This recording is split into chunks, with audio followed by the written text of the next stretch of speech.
What was your best image this year, or actually last year, 2023?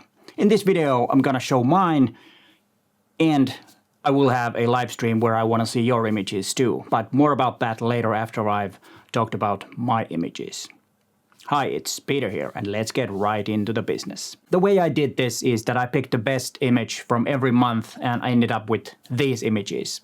But before we get into more depth into these images, let's look at some of the statistics about my photographs.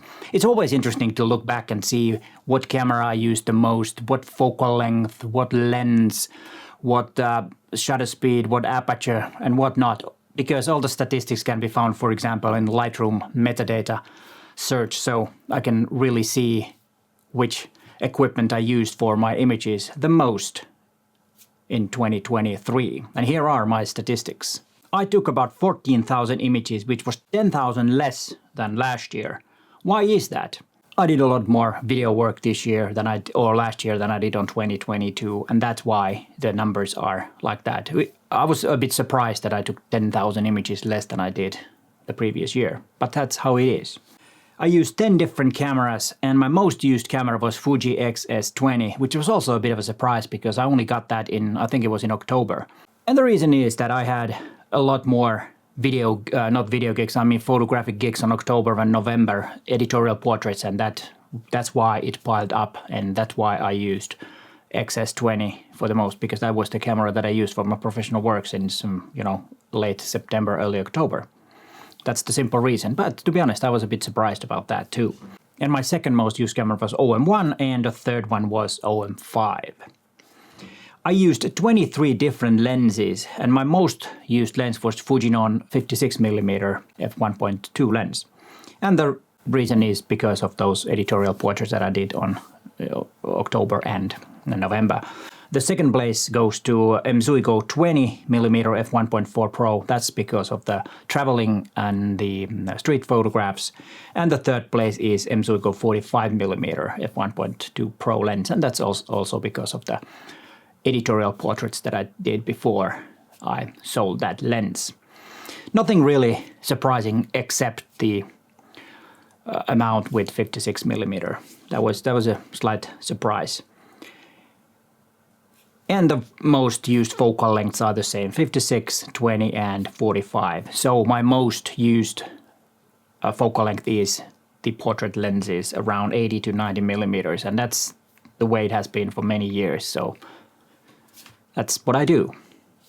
And then the most used aperture was f2.8, and the second place on here goes f to f4, and the third place goes to f1.4. And this is because of the portraits. 2.8 is usually the aperture that I use in my portraits. I don't want, too shallow depth of field. I think f2.8 is quite good, and also f4 is something that I've used quite a bit. And then the most used shutter speed was 1/60th of a second, and second place here goes to 100th of a second, and the third most used shutter speed was 1/30th of a second. And this is also because of the portraits that I make. And then the most used ISO was ISO 200, and the second one was ISO 160. Okay, this is the base ISO for Olympus /OM system cameras, and then my Fuji X-S20. And the third one was ISO 3200. What was your statistics? Have you checked them out? If you have, please let us know in the comments down below. What was your statistics? Because this, might help to understand about your own photography. And if you see a pattern, and then you might think why you're using certain focal lengths, or why you're using certain aperture and ISOs and shutter speeds and all that. And I think it's a very interesting information. But now, let's look at the images that I've made in 2023, or the best ones, and see which one was the best one.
I narrowed them down to 8 images, and these 8 was the one that I picked.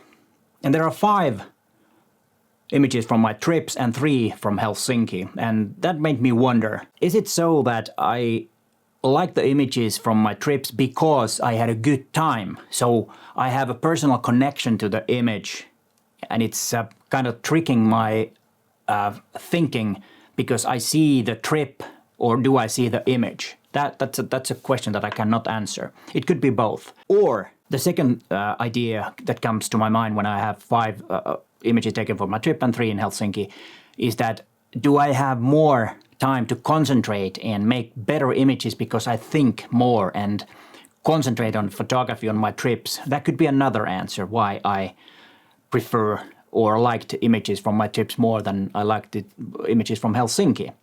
And before I tell you which are the 3 best ones, just a few words about my photography in general in 2023. I realized that I do have a lot more street photographs that include people than I did in the past before. And that's something that I really like because I think people are an essential part of street photographs.